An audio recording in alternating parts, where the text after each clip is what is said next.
Welcome to the video of describing the workflow for the Fusion 360 drag knife add-on.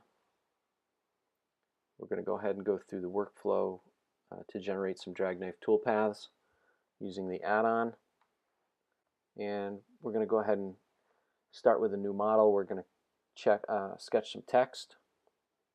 When you are sketching text within Fusion 360, it's important that you extrude your letters into bodies so that you can select proper entry points for your cuts. So we're going to go ahead and extrude these bodies.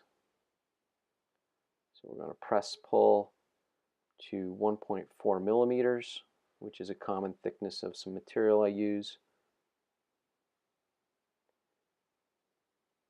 And that completes our model.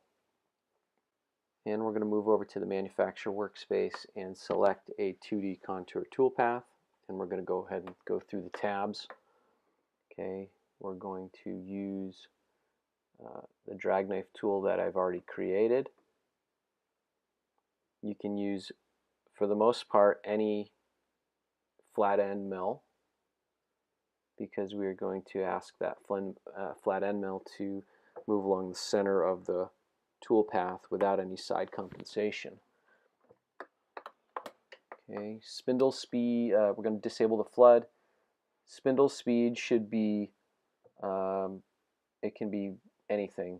Your router should be off. Your router should always be off. Drag knife is not designed to spin. That would be very dangerous. For feed rate, you can go ahead and use 1,000 millimeters per minute, which I find is good for cutting the sheet plastic that I use. There are some other recommended speeds, feed rates by Donic Tools in the documentation. And then moving down to plunge rate, I leave that at the default of 333 millimeters per minute. And then moving on to our geometry tab, it's important that we select our geometry in the order that we want it cut. It's also important to select contours in the center of a letter or a number, like here in the R. You want to select the inner contour first before selecting the outer contour. If you were to cut the outer contour first, and it would potentially detach from your stock, it would be impossible to cut your inner contour. You lose that material.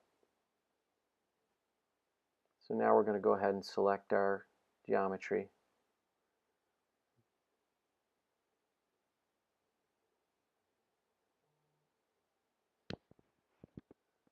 And now if we zoom in a little bit, notice the direction of cut as indicated by the red arrows.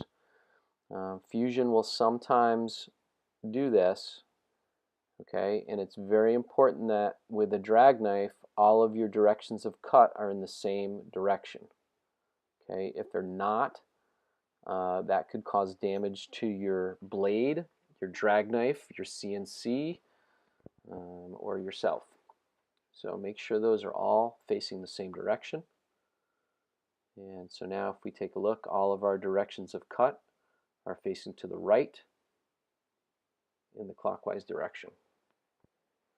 Moving over to the heights tab. Okay, we're going to select our top height as the model top, bottom height as the model bottom, and we can leave that at 0. And we'll just kind of look at it here in the side view.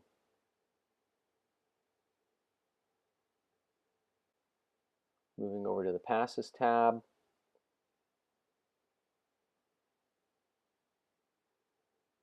Okay, we want our compensation type to be off.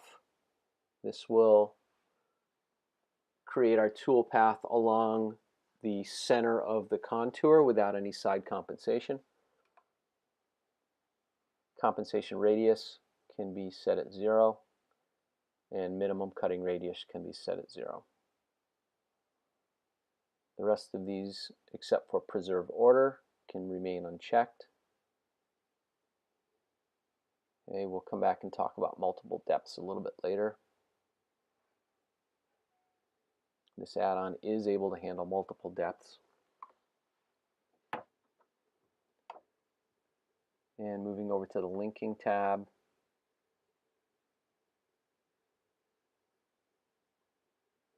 okay, you want to turn off your lead in and lead out, leave ramp unchecked, and now we can select our entry positions. We want our entry positions placed on a straight line, not a corner.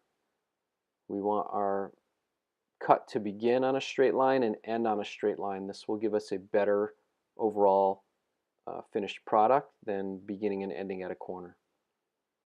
And with this curved S, we're just going to select the apex so that it is in line with the top of the R.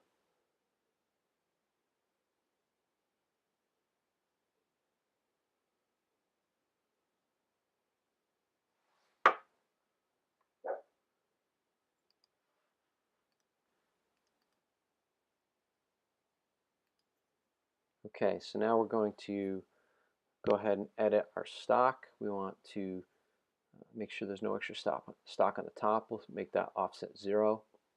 Move over to our setup. And we want to be sure that we are setting our box point, our stock point, to the table surface or the bottom of your stock, however you want to think about that. It's very important.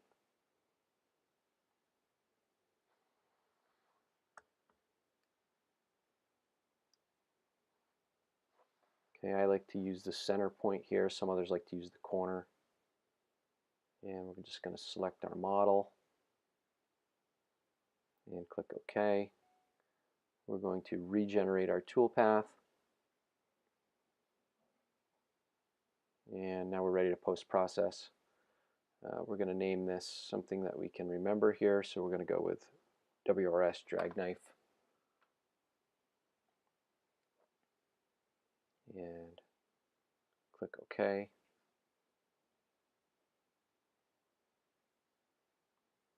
We're going to save this in our drag knifes toolpath. I just keep mine on my desktop. You can set it up wherever you'd like.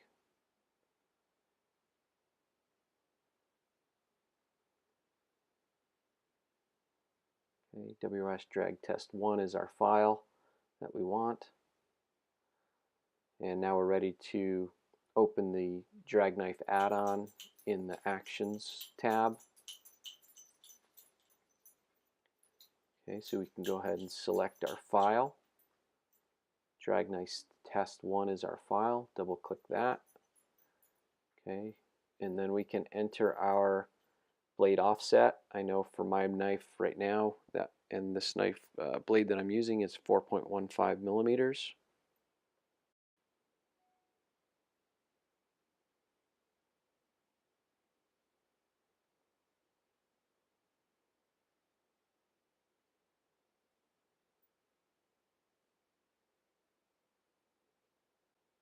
And our swivel height, I want that to be 0.05 millimeters from the very top of the material. So I'm going to make that 1.35 millimeters.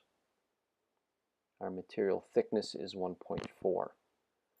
Tolerance angle describes the angle between two lines that the add-on will recognize as a corner and perform a swivel.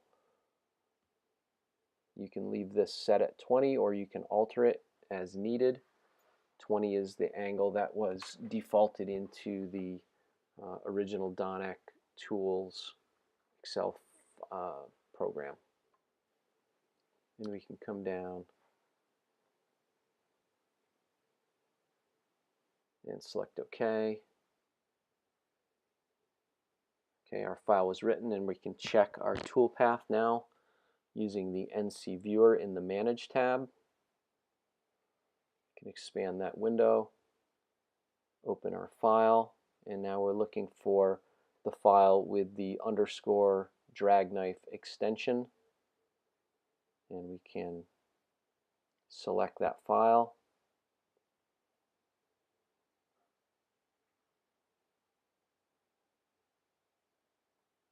And we can zoom out a little bit, and you can see our model with our swivels.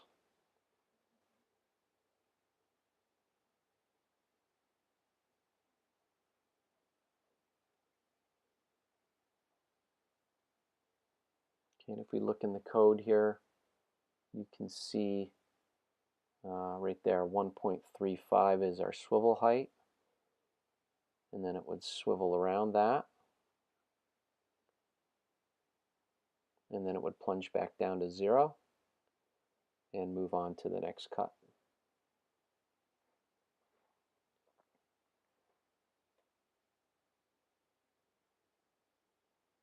And so we'll play a little bit of that just so you can see. And at this point, this toolpath looks like it is ready to go. There it is, cutting the inner part of the R and then cutting the outer part.